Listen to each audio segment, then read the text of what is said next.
जिंदा रहते तो थी ही, अब मरने के बाद भी जिद। मैं तो एक अंधेरे गार में एक किरण की तलाश कर रहा था कि अचानक खुद ब खुद सूरज रोशनी का तूफान लेकर आ गया। लेकिन इससे पहले कि उसकी रोशनी फैलती, आरएम की वसीयत ने उस पर ग्रहण लगा दिया। वसीयत? कैसी वसीयत? आरएम की वसीयत डॉक्टर साहब, आरएम की वसीयत। उसने मेरी जिंदगी में फिर से अंधेरा कर दिया। आप ही बताइए डॉक्टर साहब, बाप के मरने के बाद क्या बेटे का उसकी जायदाद पर हक नहीं होता? होता है। क्या तुम्हारे वालिद साहब ने किसी और को हिस्सेदार बना लिया था? बना दिया होता या सब कुछ किसी और को दे दिया होता तो मैं फिर भी सब्र कर लेता, लेकिन उन्होंने तो मुझे शर्तों के जाल में फंसा रखा है। जीते जी जो मैंने उनसे मांगा वो तो उन्होंने मुझे कभी नहीं दिया, अब मरने के बाद दिया भी तो शर्तों पर। डॉक्टर खान, क्या आपने कभी कोई ऐसा आदमी देखा है जो अपने सगे बाप के मरने पर खुश हो, हल्का महसूस करे, उसे ऐसा लगे जैसे बहुत भारी बोझ उसके कानों से उतार कर नीचे रख दिया हो, एक ऐसा बोझ जिसके उतारने से उसकी सांसों का आना जाना आसान हो गया हो? लेकिन मैंने पूरी तरह से सांस ले भी नहीं पाया था कि मैं दोबारा वही घुटन महसूस करने लगा। ऐसा क्या लिख गए हो अपनी वसीयत में? मरने के बाद भी वो मुझसे मेरी जिंदगी, मेरा वजूद छीनने की कोशिश कर रहे हैं। आप जानते हैं, सिटी टाइम्स सिर्फ 1 साल की मोहलत पे छोड़ गए वो, और अगर इस 1 साल में मैंने उसकी सर्कुलेशन नहीं बढ़ाई तो सिटी टाइम्स बेच दिया जाएगा। तो इसके बारे में क्या सोचा है तुमने? कुछ नहीं, क्योंकि अब तक मेरी सोच, मेरी फिक्र पर सिर्फ मिस्टर आरएम जायसवाल का साया मंडरा रहा है। विक्रम, आरएम अब इस दुनिया में नहीं है, he is dead. I know doctor Khan, he is dead. I know. इन्हीं हाथों से मैंने उनकी चिता को आग लगाई थी। चिता पे लेटे हुए mister RM Jaiswal, the giant, कितने लाचार, कितने बेबस, कितने मजबूर नजर आ रहे थे। ढेरों लकड़ियों के नीचे दबे हुए वो कितने बेबस लग रहे थे। इस कदर बेबस थे वो कि अपने शरीर पर बैठी हुई एक मामूली सी मक्खी उड़ा नहीं पा रहे थे। और उनकी यही बेबसी देखकर मुझ जैसे इंसान को भी उन पर तरस आ रहा था। लेकिन मुझे यह नहीं पता था कि चिता पर लेटे हुए वो मन ही मन मेरी आने वाली हालत पर मुस्कुरा रहे हैं। विक्रम, आरएम के शरीर के साथ साथ उनका साया भी भस्म हो गया। तुम्हें अब उस खोल से बाहर निकलना पड़ेगा, 1 साल के लिए ही सही, लेकिन सिटी टाइम्स वो तुम्हें देकर गए। लेकिन जो काम वो 20 साल में नहीं कर सके वो मैं 1 साल में। It's almost impossible, doctor. Almost, लेकिन नामुमकिन भी नहीं है। लेकिन कैसे डॉक्टर, कैसे? इसका हल खुद तुम्हारे अंदर है और उसे तुम्हें अकेले ही तलाश करना है। I can just try to give you some objectivity about your situation. City times अब तुम्हारा है, तुम उसके मालिक हो। तुम्हारे खिलाफ जाने वाले हर उस इंसान को वहां से निकाल दो। Get the bull bye it's horns, show everybody who is in charge. सिर्फ उन लोगों को अपने करीब रखो जो तुम्हारे वफादार हैं। अगर खुश रहना चाहते हो तो आरएम की याद दिलाने वाली हर उस चीज को भुला दो, और अगर भुला नहीं सकते तो उसे मिटा दो। खुराना, तुम इतना परेशान क्यों हो रहे हो? सडन चेंज से परेशान होना तो इंसानी फितरत है खेतान साहब। 15 सालों से मैं आरएम जायसवाल साहब के साथ काम कर रहा हूं, लेकिन कभी किसी तरह की परेशानी नहीं हुई। लेकिन आज उनके गुजर जाने के बाद से मेरे दिल में एक डर सा बैठ गया है। सिटी टाइम्स अब विक्रम जायसवाल के हाथों में आ जाएगा और उसकी नजरों में मैं आरएम जायसवाल साहब का वफादार रहा हूं। खुराना, तुम खुद एक जाने माने और काबिल एडिटर हो। तुम्हें निकाल कर वो अपना न्यूज़पेपर नहीं बंद करवाएगा। आप शायद विक्रम को नहीं जानते हैं खेतान साहब, उसकी सोच बिल्कुल अलग है। वो सिटी टाइम्स को एक नया रूप देना चाहता है। आरएम जायसवाल साहब के रहते हुए उसका ये सपना सपना ही रहा, लेकिन अब तो अब तो उसे कोई रोकने वाला भी नहीं है। काश आरएम जायसवाल कुछ दिन और जिंदा रहते तो तुम्हारा प्रॉब्लम सॉल्व हो जाता। मैं समझा नहीं। अभी कुछ दिन पहले मैंने सिटी टाइम्स को खरीदने की ऑफर आरएम जायसवाल के सामने रखी थी। बस डील होने वाली थी कि मुझे उनके मरने की खबर मिली। आप सिटी टाइम्स खरीदना चाहते हैं? हर कीमत पर। खुराना, तुम एडिटर हो, सब कुछ तुम्हारे हाथ में है और न्यूज़पेपर का सर्कुलेशन गिरने में वक्त नहीं लगता। और फिर आज के दौर में तो घाटे की चीज कोई अपने पास रखना पसंद नहीं करता है।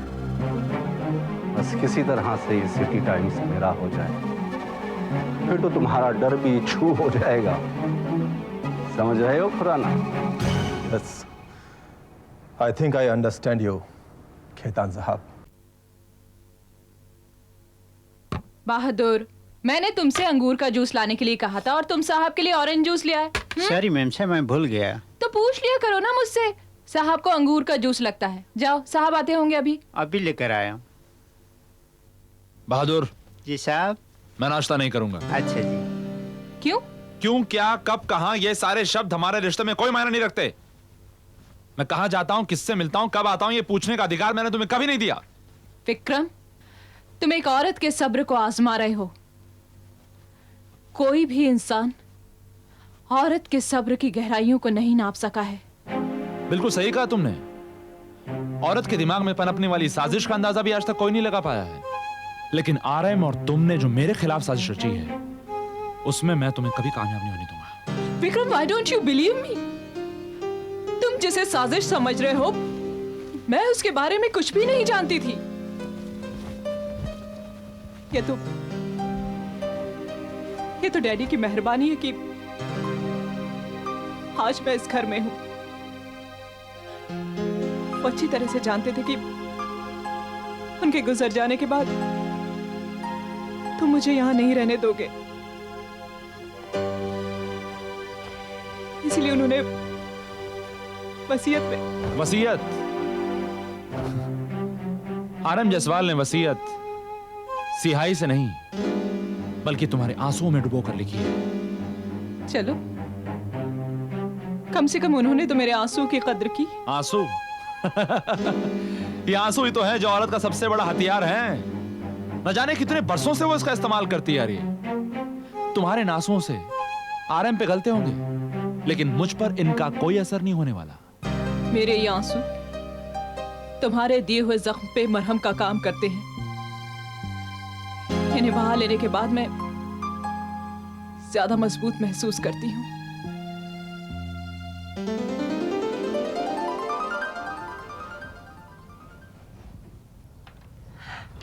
विक्रम, ओह, आज मैंने कुछ और मांगा होता तो मुझे वो भी मिल जाता। आओ, तुम्हें पता है सारी रात मैं खुली आंखों से तुम्हारे सपने देखती रही।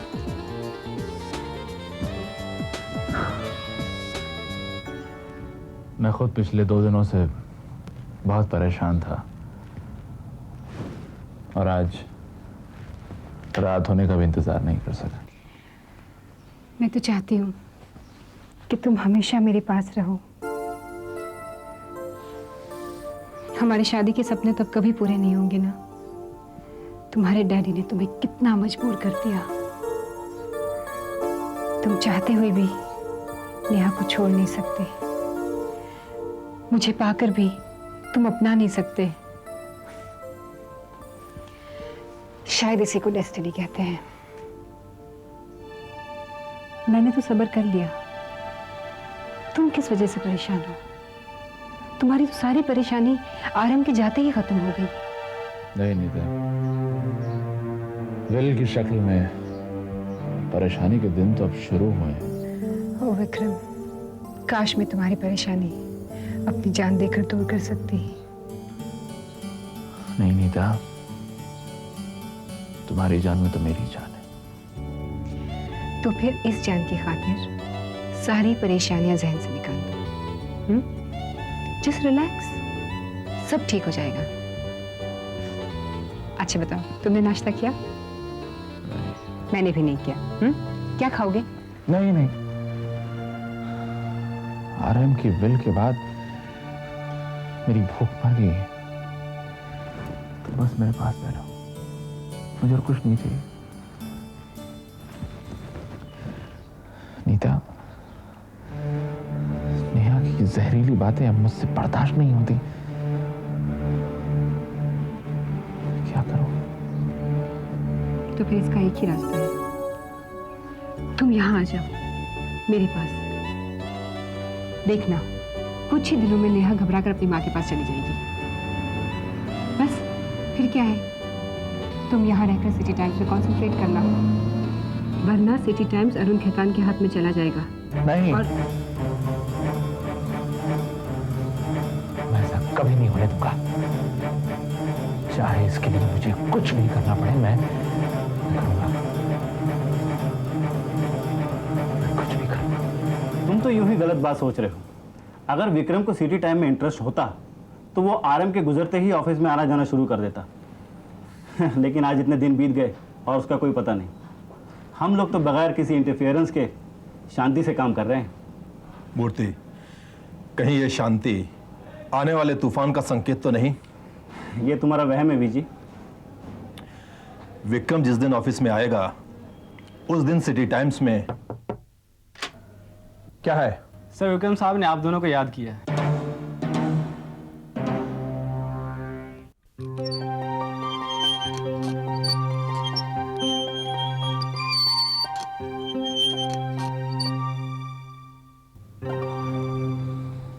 रमेश, मैं कहीं सपना तो नहीं देख रहा?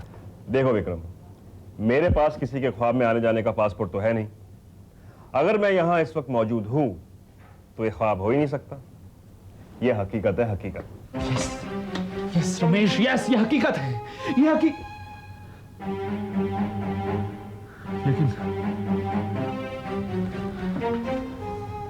ये कड़वी हकीकत है, संजीरों में जकड़ी हुई हकीकत है, आरएम के बिछाए हुए कांटों में लिपटी हुई हकीकत है। अब जैसी भी है तो हकीकत। और अब इन सारी चीजों को साफ करना तुम्हारा काम है। नहीं रमेश, सिर्फ मेरा नहीं, तुम्हारा भी काम है। तुम्हें हर मोड़ पर, हर कदम पर मेरा साथ देना होगा। कम ऑन, मैंने कभी इनकार किया है? तो फिर सबसे पहले इसे यहां से बाहर निकालना होगा। May I come in sir? Yes, come इन।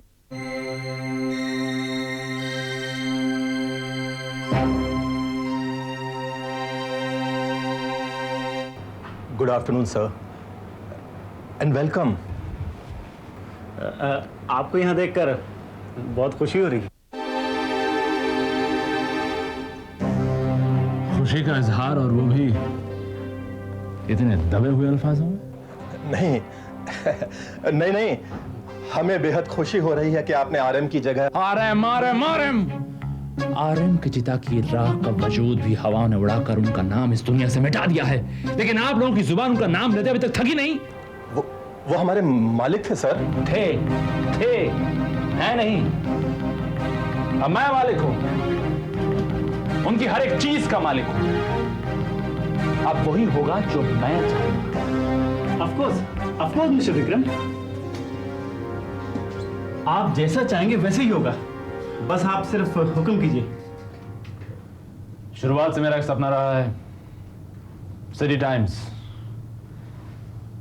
मैं उसे बुलंदियों पे देखना चाहता हूं, उसे नंबर 1 पोजीशन पे पहुंचाना है हमें। जरूर जरूर पहुंचाएंगे, लेकिन क्या? If you don't mind sir, मैं आपको एक प्रपोजल देना चाहता हूं। यस? आपके तो कई बिजनेसेस हैं जिसमें से केवल ये न्यूज़पेपर बुरी हालत में है। तो आजकल न्यूज़पेपर बिजनेस में कट थ्रोट कंपटीशन चल रहा है, और फिर हमारे पास जो इक्विपमेंट्स और मशीनरीज हैं वो भी काफ़ी ऑब्सलीट हो गई हैं। तो आपके कहने का मतलब ये है कि कुछ भी शुरू करने से पहले हमें अपनी टेक्नोलॉजी पहले अपडेट करनी चाहिए, राइट? नहीं मिस्टर विक्रम, नई मशीनरी लाने में तो बहुत ज़्यादा इन्वेस्टमेंट लग जाएगी, और फिर इस बात की कोई गारंटी भी नहीं है कि इतना सब कुछ करने के बाद भी हमारा न्यूज़पेपर नंबर 1 पोजीशन पर आ सकेगा। Mister Khurana, please come to the point, आप कहना क्या चाहते हैं? मिस्टर विक्रम, मेरा तो मशवरा ये है कि ये सब करने के बजाय क्यों ना हम सिटी टाइम्स को ही बेच दें। तुम मेरे सपनों को बेचना चाहते हो, जो और नहीं कर सके वो तुम करना चाहते हो। विक्रम रिलैक्स। मिस्टर खुराना ने सिर्फ एक सजेशन दिया है बस। अरे इनकी हिम्मत कैसे हुई ये कहने की? Please Vikram please.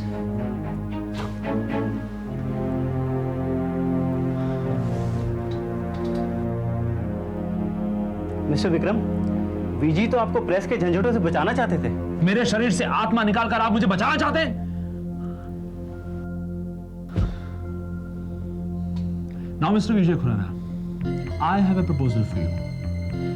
आप दोनों रिजाइन कर दें। क्या आप हमें निकालना चाहते हैं? अगर निकालना चाहूं तो निकाल भी सकता हूं, लेकिन इस समय मैं सिर्फ रिजाइन करने की बात कर रहा हूं। ये इतना आसान नहीं मिस्टर विक्रम।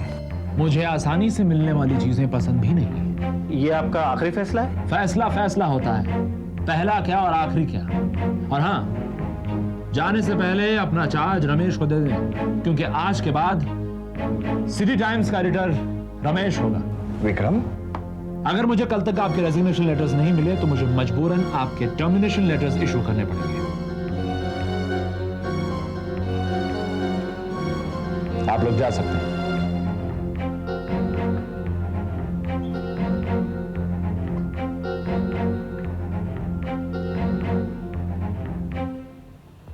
ये तुमने क्या किया विक्रम? आरएम के बिछाए हुए जाल को काटने की पहली कोशिश। आरएम के वजूद का एहसास दिलाने वाली हर चीज को मैं इस ऑफिस से निकाल के बाहर फेंक दूंगा। रमेश, सिटी टाइम्स को चलाने की तुम्हें पूरी छूट है। अपनी पसंद से काबिल लोगों को अपॉइंट करो और मकसद पाने में मेरी मदद करो। तुम्हें ये हिमाकत करने की इतनी जल्दी क्या थी? लोहा गर्म तो होने दिया होता। खेदान साहब, मैंने सोचा मौका मिला है तो क्यों ना फायदा उठाया जाए। मिला क्या? निकाल दिए गए ना। मैंने रिजाइन किया है। ये आज के जमाने की उपज है। निकल जाओ वरना निकाल दिए जाओगे। टर्मिनेट होने से तो अच्छा यही है ना। दोनों सूरतों में बात तो एक ही है। मैं चाहता था कि तुम वहीं रहकर कुछ ऐसा करो कि विक्रम तंग आकर सिटी टाइम्स मेरी झोली में डाल दे। खेतान साहब, आप जैसा सोचते हैं विक्रम वैसा नहीं है। बहुत जल्द ही वो आपके न्यूज़पेपर को टक्कर देने के लिए लेटेस्ट मशीनरी इंपोर्ट करने वाला है। खुराना, न्यूज़पेपर मशीनों के सहारे नहीं चलाया जाता। खैर चलो, इस तरह से उसकी एक बड़ी रकम फंस जाएगी और उसे कुछ मिलेगा नहीं। तुमने अगर कुछ दिन और इंतजार किया होता खुराना, तो सिटी टाइम्स हमारा होता। खैर, जो होना था वो तो हो चुका। लेकिन मेरा क्या होगा सर? तुम यहीं रहकर काम करो और सिटी टाइम के लोगों से अपने ताल्लुकात बनाए रखो। क्या पता किस वक्त किसकी जरूरत पड़ जाए। आप देखना खेतान साहब, बहुत जल्दी सिटी टाइम्स आपके पास होगा। और ये विक्रम और रमेश दोनों ही न्यूज़पेपर के बिजनेस में बच्चे हैं। They don't know what they are getting into.